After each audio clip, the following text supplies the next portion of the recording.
এত দেরি হলো কেন আসতে? কোথায় গিয়েছিলে? আসিফের সাথে দেখা করতে গিয়েছিলাম, তাই একটু দেরি হয়ে গেল। তা ফরিদা ভাবি, আপনি কেমন আছেন? আপনি তো আমাদের বাড়ি আসতেই ভুলে গেছেন আজকাল। আমি তো ভালোই আছি। আর তোমাদের বাড়ি আমি আসতে ভুলে গেছি, নাকি তোমরা আমাদের বাড়ি যেতে ভুলে গেছো? সত্যি করে বলো তো। তা যা বলেছেন ভাবি, আসলে কাজকর্ম সেরে তেমন আর সময় পাই না যাওয়ার। তা ভাইজান ভালো আছেন তো? ওই আছে একরকম। আচ্ছা, তা বেশ। বাইরে যাবে কখন? একটু পর তো সন্ধ্যা নেমে আসবে। তুমি গরুর দুধ দুয়েছো? সব কিছু রেডি করে রেখেছি, তুমি শুধু বাজারে গিয়ে বিক্রি করে আসবে। তুমি দুধের বালতিটা নিয়ে এসো, আমি এক্ষুনি বাজারে চলে যাই। হ্যাঁ হ্যাঁ, তাই যাও, এমনিতেই দেরি হয়ে গিয়েছে। অন্তু কই? তাকে তো দেখছি না। মনে হয় খেলতে গিয়েছে। তুমি যাও, ও এসে পড়বে। কোনো বাজার লাগবে? না, সব কিছু ঘরে আছে। তুমি ফেরার সময় অন্তুর জন্য মজার কিছু খাবার নিয়ে এসো, তাহলেই হবে।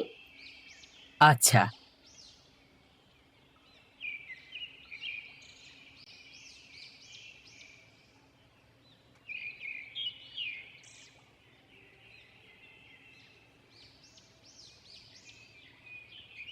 তা তোমাদের টোনাটুনির সংসার দেখে মনটা আমার ভরে যায়। স্বামী সন্তান নিয়ে কত সুখের সংসার তোমার, চোখ জুড়িয়ে যায়।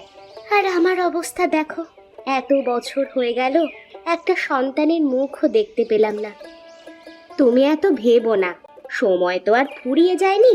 ওপরওয়ালা মুখ তুলে তাকালে দেখবে তোমার সংসারেও আর কোনো কষ্ট থাকবে না। হ্যাঁ, সেই আশাতেই তো বুক বেঁধে আছি। যদি ওপরওয়ালা আমার প্রতি সদয় হয়ে একটা সন্তান আমাকে দান করেন। শোনো, আজ আমাদের বাড়িতে ভাত খেয়ে যাবে। সারাদিন তো বাড়িতে একাই থাকো, ভাইজান তো ফিরতে ফিরতে আরো দেরি হবে, তাই না? তা বলতে পারছি না, তবে আজ খাবো না, আরেকদিন আসবো। অন্তু বাবা আসলে আমার সঙ্গে যেন দেখা করে, ওর জন্য নাড়ু বানিয়ে রেখেছি আমি। আচ্ছা, বলবো। তুই ডান পাশে জাল ফেল, আমি বাম দিকে জাল ফেলি। আচ্ছা, বেশি মাঝখানে যাস না আবার। নদীর স্রোত অনেক দেখা যাচ্ছে, তোকে সহ ভাসিয়ে নিয়ে যাবে, বুঝলি? বেশি পানির মধ্যে যাব না, পাড় দিয়েই জাল ছুঁড়বো।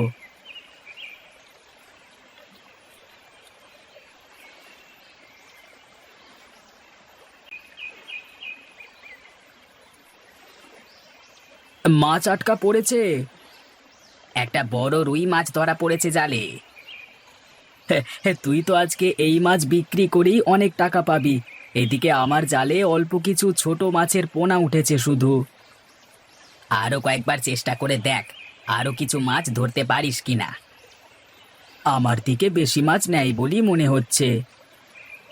না থাকলে কি আর করবি, বাড়ির দিকে চলে যাবি নাকি?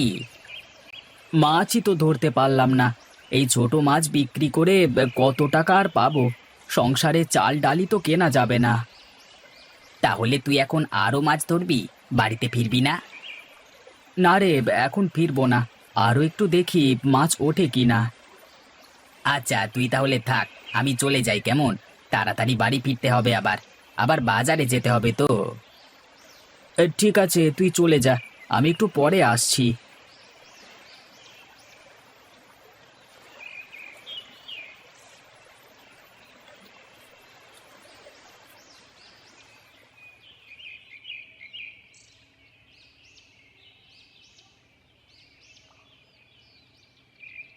এত দেরি হলো যে আজকে তোমার?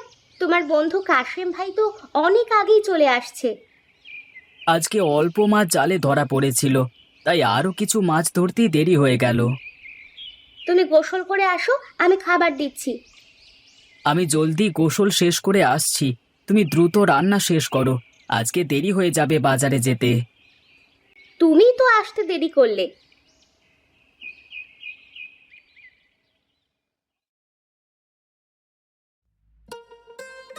মাটিতে মাদুর পেতে খাবে নাকি খাটে বসে খাবে?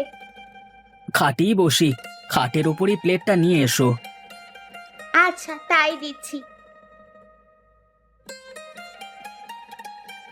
উম, উম, মাছ ভর্তা ছাড়া আর কিছু রান্না করনি?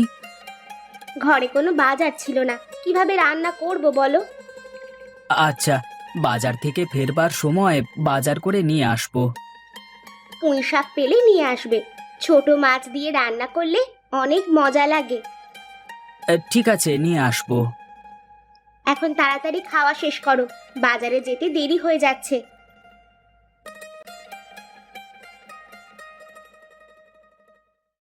মাছ নিয়ে যান, মাছ নিয়ে যান, ছোট ছোট তাজা মাছ নিয়ে যান, মাছ নিয়ে যান। আসতে এত দেরি করলি?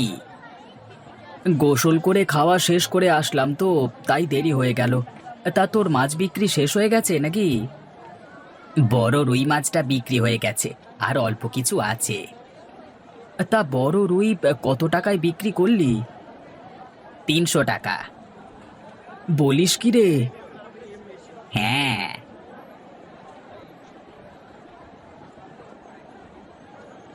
ছোট মাছ কত করে কেজি? 200 টাকা কেজি। আপনি কতটুকু নেবেন? 150 টাকায় দেওয়া যায় না? আচ্ছা, 150 টাকাই দেন। কি আর করবার।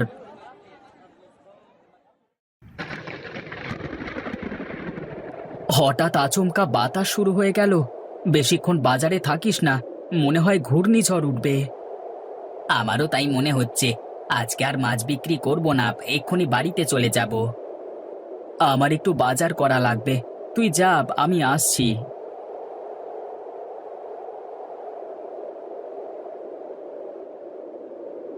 বাহিরে ঘূর্ণিঝড় শুরু হয়ে গেছে, একটু আগে বাড়িতে ফিরে আসবে না? হঠাৎ শুরু হয়েছে, তাই তো বুঝিনি। মনে হয় গ্রামের সবকিছু ঘূর্ণিঝড় উড়িয়ে নিয়ে যাবে। তাহলে তো গ্রামবাসী নিঃস্ব হয়ে যাবে।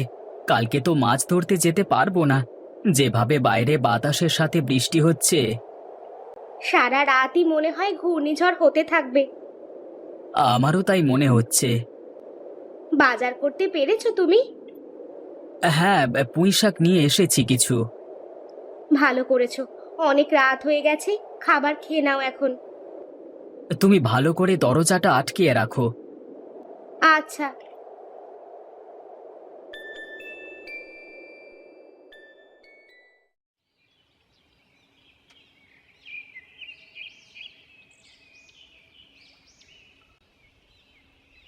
দেখো, রান্নাঘর সবকিছু ভেঙে চুরমার হয়ে গিয়েছে। ঘরের চালের উপর গাছের ডালপালা ভেঙে পড়ে আছে। ঘূর্ণিঝড় তো আমাদের সর্বনাশ করে দিয়েছে, এখন এগুলো কিভাবে ঠিক করবে? তাই তো দেখছি, ডালপালা পড়ে চালে ফুটো হয়ে গিয়েছে। এখন মেরামত করব কিভাবে? কাছে তো টাকাও নেই। তোমার বন্ধুর কাছে গিয়ে দেখো কোনো সাহায্য পাও কিনা। আচ্ছা, তাই দেখি।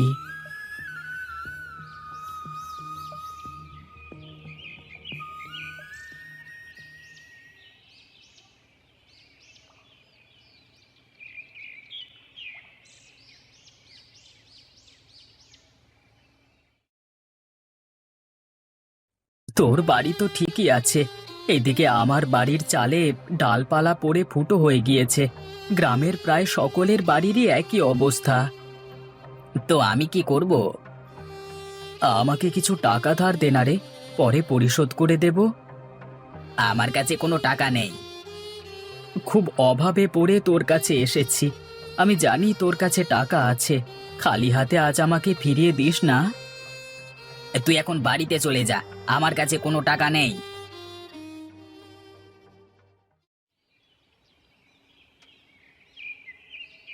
কি ব্যাপার, তোমার মন খারাপ কেন? তেমন কিছু না, আমি ঠিকই আছি। তোমার বন্ধু তোমাকে সাহায্য করেনি? সে বলেছে তার কাছে টাকা নেই এখন। তাহলে এখন কি করবে? কিছুদিন এভাবে যাক, তারপর দেখা যাবে। চিন্তা করো না, কোনো একটা ব্যবস্থা ঠিকই হয়ে যাবে। তাই যেন হয়।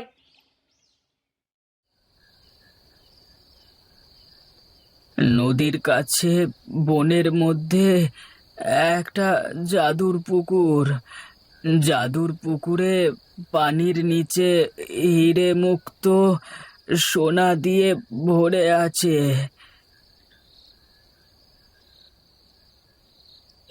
এই কি হলো?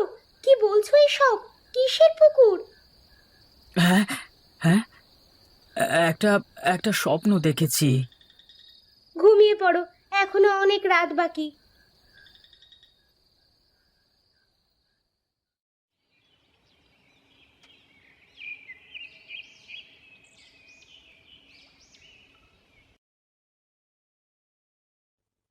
বউ, আমি কাশেমের বাড়িতে যাচ্ছি।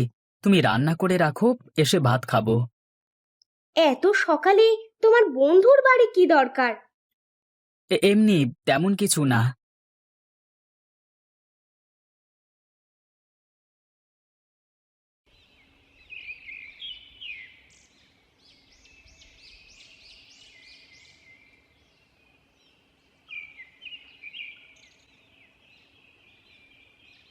কিরে, বাড়িতে আছিস? হাসিম, ভেতরে আয়।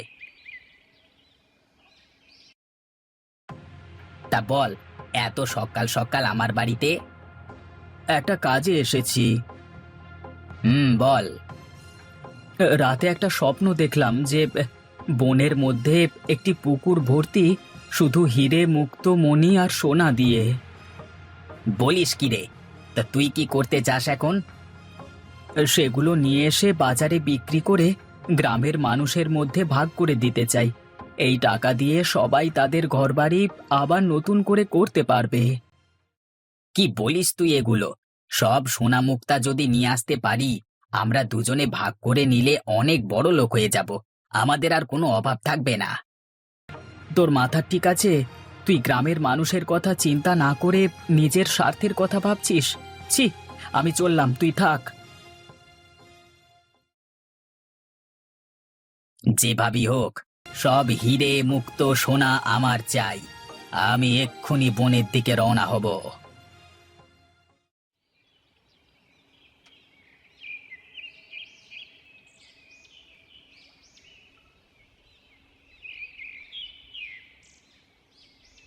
আরে, ওই তো বাড়ির মাঝখানে বিশাল একটি পুকুর দেখতে পাচ্ছি। পুকুরের পানি তো একদম স্বচ্ছ। আরে, নিচে তো সব হিরে, মুক্ত, সোনা দেখা যায়। আপনি কে? আমি এই মণিমাণিক্যের রক্ষক। তোর মনে যদি লোভ বা অসৎ কোনো উদ্দেশ্য থাকে, তাহলে তুই হীরা মুক্তা স্পর্শ করার সাথে সাথে চিরতরে অদৃশ্য হয়ে যাবি। আমি বিশ্বাস করি না। সেটা তোর ইচ্ছা। হ্যাঁ, যত সব বাজে কথা। আমি বৃদ্ধার এসব কথা গ্রাহ্য করি না। আমি পানিতে হাত দিয়ে সব দামি দামি মানিক্য নিয়ে নেব।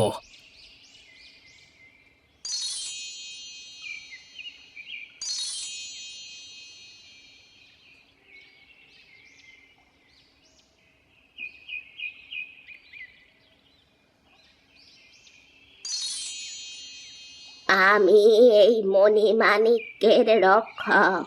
তোর মনে যদি লোভ বা অসৎ কোনো উদ্দেশ্য থাকে, তাহলে তুই হীরা মুক্তা স্পর্শ করার সাথে সাথে চিরতরে অদৃশ্য হয়ে যাবি। আমি এসব আমার নিজের জন্য নয়, বরং গ্রামের সকল মানুষের কথা ভেবে এই ধনরত্ন নিতে এসেছি। আমার গ্রামের মানুষের জন্য যদি মরতে হয়, তাতেও আমি রাজি আছি।